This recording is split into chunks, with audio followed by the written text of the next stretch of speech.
Gentlemen, we have called you together to inform you that we are going to overthrow the United States government. Do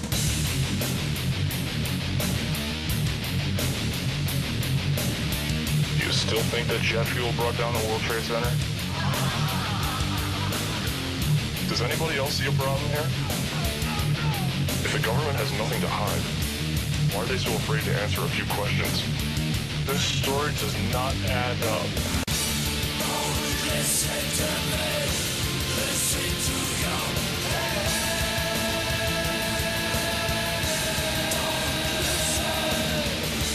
Don't listen to anything they say. Don't listen,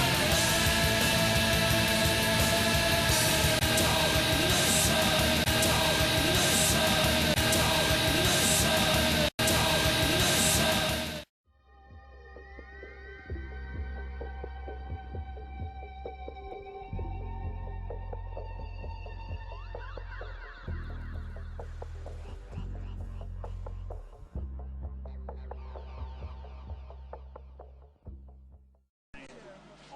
Out the truth. Matter.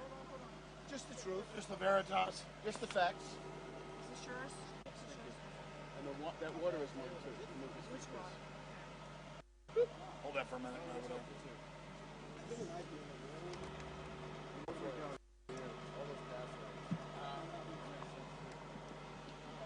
All right, let me just say this first.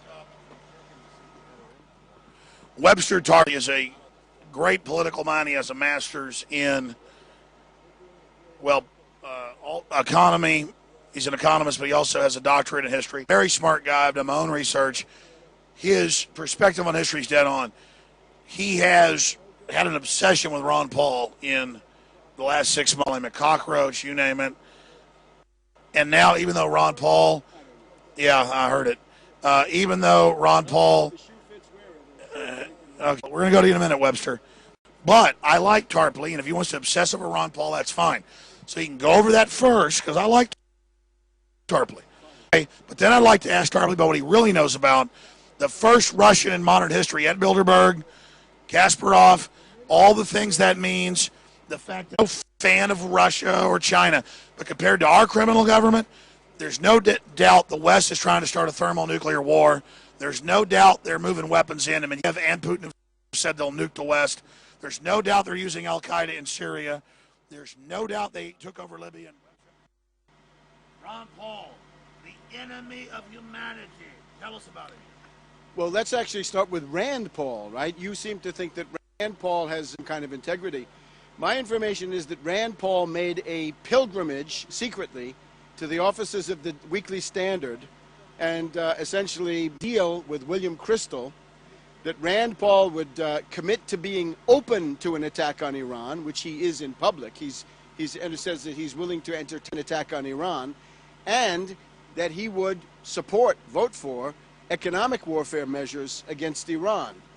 Now, we've just had Rand Paul flirting in public with Romney, and he's obviously making a bid for the vice presidential spot. Now, based on the Bilderberger group here, looks like Mitch Daniels is in the line ahead of Rand Paul.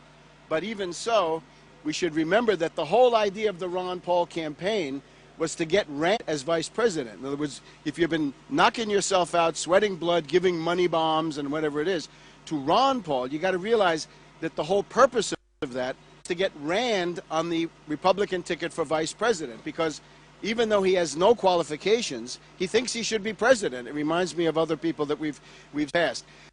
The fact is, though, that Romney has now gone over the 1144 mark on his own power, so he won't need Ron Paul at the convention to transfer the delegates to him. So at that point, Rand... My info is that Romney reached out to Rand. I mean, Rand shouldn't meet with him? It's the deal in the background. Now let's talk about the deal.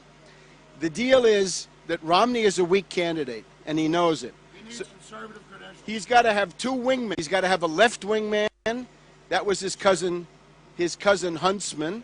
Huntsman being this Mormon billionaire. So Huntsman was the main purpose in those debates, was to run interference for Romney, to fend off attacks, and whoever was the main enemy of Romney at the time, whether it was Bachmann or Kane or Perry or Gingrich or Santorum, whoever it was, the main activity of Ron Paul was to attack Romney's main enemy at any given time. He also did other services. In Virginia primary, here we are in Virginia, we had a primary. This was a head-on, a one-to-one primary, Paul against Romney. Ron Paul punted. He wouldn't campaign because he was afraid of defeating Romney. Now, that might have caused the collapse of the Romney campaign. So Ron Paul's goal is to keep Romney as the leading candidate, but at the same time get enough delegates so that he is indispensable for Romney. And he wasn't able to thread a couple of other things. Romney wanted to avoid debates. The Georgia debate was aborted because Romney said he didn't want to go. Ron Paul agreed he didn't want to go. The ARE, same story, didn't want to go.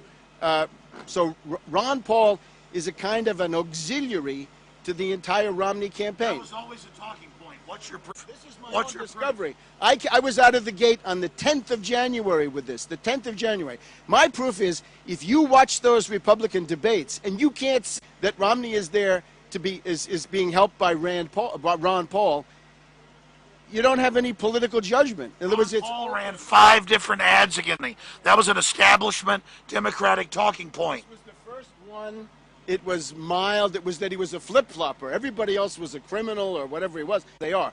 But Romney was only a flip-flopper. Let's take the Michigan primary.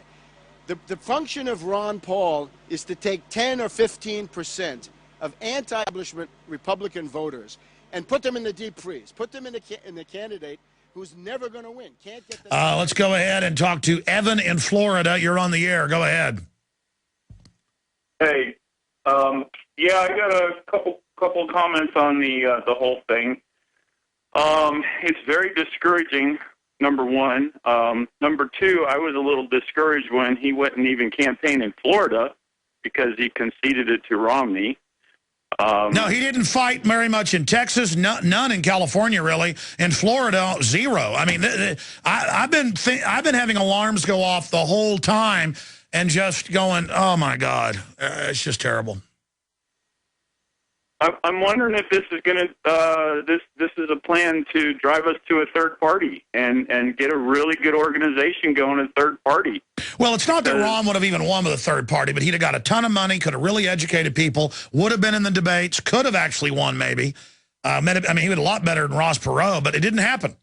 And I kept telling people they're just keeping, privately, I wouldn't say this on air, I'd say they're keeping the delegate thing going to catapult Rand and to get campaign contributions. And I'm like, that's not that bad because the Campaign from Liberty will run good candidates, but then a lot of them aren't good. And I'm kind of like, well, I know all this stuff, but I can't totally prove it, so I'm not going to say it on air. And now everything I knew was going to happen in the last few months happened, and it makes me want to throw up. And I tried to say, oh, they're playing politics, it'll be all right. But my gut says, you get out on the air and you attack this, or you won't sleep well tonight. What do you say to that? Let me just say this, Alex. Ben Swan had a link on Daily Paul, and there's one there now under the Ron Paul email thing on 6/6/12.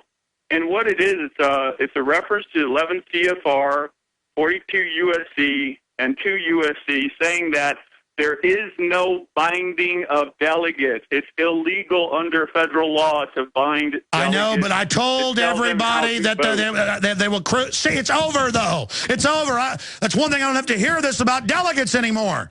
They were never going to use those delegates unless they had the majority because the media would spin it as stealing an election.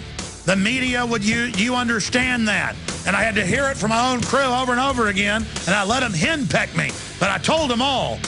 I said, you're wrong, I'm right, watch. And I'm right again. Nightly news, of course, 7 o'clock tonight. And then there's the Sunday show. We're still here, 4 to 6 p.m. Central. I'm Alex Jones, Infowars.com. Well, you know, my first choice had always been my father. I campaigned for him when I was 11 years old. He's still my first pick. But, you know, now that the nominating process is over, tonight I'm happy to announce that I'm going to be supporting Governor Romney. Alex Jones here with a message to Ron Paul, as well as his son, Senator Rand Paul. I have supported you, Congressman, for 17 years on the air. I've interviewed you more than 200 times. And you have a voting record that is 100% constitutional. And I have supported you because you've been a man of no compromise. There can be no compromise with tyranny and oppression and unconstitutional usurpation of our liberties. You know that. And I watched the last few months in horror, knowing how the delegate process works, as your campaign encouraged your supporters to build up the biggest delegate count they could to supposedly take over the nomination. And to now see you come out and say, we're still going, but be respectful, and yes, I can see we won't get enough delegates, taking wind out of your own sails and out of our sails. And at the same time, have your son, Senator Rand Paul, come out and with pleasure endorse Mitt Romney. It's painful to watch. What did you expect to happen from this? Well, you're very politically smart. You knew it would blow up in your face. And I have to tell you, I am not going to go down on the Ron Paul ship. If you don't come out and explain yourself to your constituents and supporters, this is going to spread like a cancer through Campaign for Liberty. It's going to be a wedge that the globalist corporatist media can use to drive into the liberty movement. I know you have a lot of mainline advisors you guys have gotten. I know Jesse Benton has brought some of those folks in, but it's time to get back to your roots. Victor Hugo said, no army can stop an idea whose time has come. The idea of restoring the republic has come. You've admitted you're just a focal point of that. 4 years ago on my show, you said that half the support you got in your first campaign was from my listeners. Well, my listeners are almost tearing my doors down in anger right now, and they're very, very sad because they believed in you. And it is a compromise to go with politics 101, as I saw one commenter on Infowars.com. That, oh, you expand your base, you make alliances. You can't do it with Mitt Romney because he's been for carbon taxes, abortion, open borders, and helped write Obamacare. You ran campaign ads against him. Serial hypocrites and flip-floppers can't clean up the mess. I'm Ron Paul, and I approve this message. But only after supporters demanded it. It was clear you were playing nice with him and targeting Santorum during the campaign at the debates, but still, I ignored what my intuition and my political savvy told me. I understand the political idea of expediency and that you've got all this capital politically and that if you don't go try to influence Romney, it's all lost. That's the thing. You're not going to be able to influence Romney. And 6 months down the road, if he unseats the tyrant Obama, he will continue doing what the very same globalist special interests want. And now your wagon and Rand's wagon is hooked to him. But I met with him recently. I had about a 30-minute meeting with him. One of the big issues is auditing the Fed. We think there needs to be more transparency to the Fed, and this is something that Governor Romney was supportive of. I'm not going to spend my time going after Ben Bernanke. I'm not going to take my effort and focus on the Federal Reserve. It's important to have the Fed as an independent agency. I do not think you want to have the Congress of the United States trying to pull strings. Your supporters are intelligent. They're sophisticated compared to mainline Republicans and Democrats. And they understand that. So they're decoupling from you right now. Ron Paul, all the capital you created that you tried to gamble on getting your son on the VP ticket or yourself into the cabinet is blowing up in your face. You need to get ahead of this now. You don't have long. And come out and speak directly to your constituents, not in an email, but in a press conference for the world to see. Or your 30-plus years of fighting tyranny is going to be seriously damaged. We appreciate the work you've done, your great voting record, being anti-war, being anti-Federal Reserve, anti-globalist, standing up for national sovereignty, standing up against corporate welfare. We know you're a good man. We know Rand's a good man. But you guys have gotten so close to the Beltway, and you've had such success, you've been catapulted from being a man in the wilderness, Dr. No, to the forefront. You really won Iowa and Maine. You were winning, and the system cheated you so they could put Mitt Romney in, and now you're telling the delegates, go to Tampa and be respectful and concede to Romney. There's a major contradiction there. I had listeners hammering me to get behind this delegate operation, and I said, look, maybe Ron Paul knows something I don't, but he's not going to be able to use these delegates because even if he got close to a majority, they're going to point out that Romney won the majority of the states, and it's going to be spun as stealing an election. Ron Paul needs to come out against the NDAA, against Obama launching wars without congressional approval and serious treason. He needs to get behind Walter Jones's bill that we had to push Paul to do to impeach Obama for going under UN control and handing over our military to foreign powers.